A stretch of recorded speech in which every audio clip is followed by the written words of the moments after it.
Dino Péché, bonsoir. Vous Bonsoir. dirigez la Chambre de commerce franco-italienne à Nice.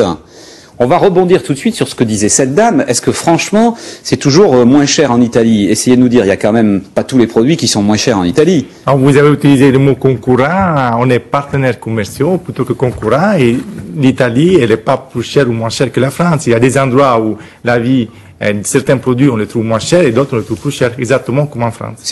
Effectivement, c'est comme en France, ça dépend des régions tout simplement. Des régions, des magasins, des endroits, des villes. Rien que la Côte d'Azur, on a des prix qui sont différents de Menton à Cannes. Alors, un mot quand même sur l'Italie et la région PACA. Vous me disiez tout à l'heure, pendant le reportage, que l'Italie, c'est un partenaire très privilégié économiquement de la région PACA. L'Italie et la région PACA, c'est le premier et le deuxième partenaires commerciaux tous les années. Et ça change pas.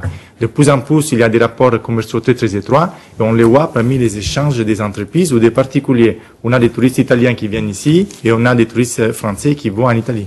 Il y a aussi beaucoup de petits entrepreneurs italiens qui viennent travailler en France. En quoi la France est avantageuse pour eux? Et oui, là, il faut faire attention aux légendes. On a beaucoup de petites et moyennes entreprises qui viennent en France en général et sous la Côte d'Azur, parce que l'Italie, c'est 5 millions de petites et moyennes entreprises. Mais après, on a beaucoup de grosses entreprises françaises, des gros groupes qui vont en Italie. Vous avez accompagné certains de ces projets d'ailleurs. Oui, par exemple, l'installation, il y a 10 ans, du groupe Leclerc en Italie et l'accord avec Conad, l'installation du groupe Multimedia Market. C'est vraiment une forte différence économique.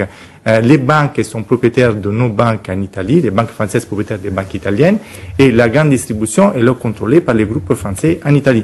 Vous n'avez pas répondu à ma question tout à l'heure. En quoi la France est avantageuse pour les petits entrepreneurs italiens? La France, c'est plutôt la Côte d'Azur. Il fait beau, on a un système qui est C'est pas pour le soleil quand même qu'ils viennent. Ça mais remplit pas les caisses. Il y a des affaires à faire.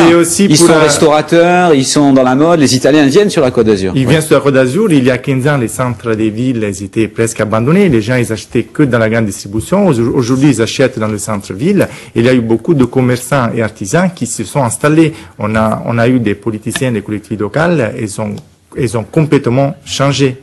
Alors, on va terminer avec, j'allais dire, les modalités. Pour ceux qui nous écoutent ce soir, qu'ils soient italiens ou français, ils peuvent venir s'adresser à vous et vous leur donner donc les modalités pour aller travailler dans l'un des deux pays? Oui, la Chambre, c'est comme vous l'avez dit, franco-italienne, c'est une structure mixte. Elle favorise et développe les échanges entre l'Italie et la France. Et ça, on le fait au niveau particulier, tourisme par exemple. On publie un guide touristique pour dire aux Italiens, venez sur la Côte d'Azur à dépenser votre argent, ou le contraire pour les Français qui vont en Italie. Et ça, on s'adresse à la Chambre à Nice, évidemment? Oui, avenue Bacchis. Merci beaucoup, Agostino. Donc, on va terminer ce journal avec un produit du terroir, tout simplement. On va parler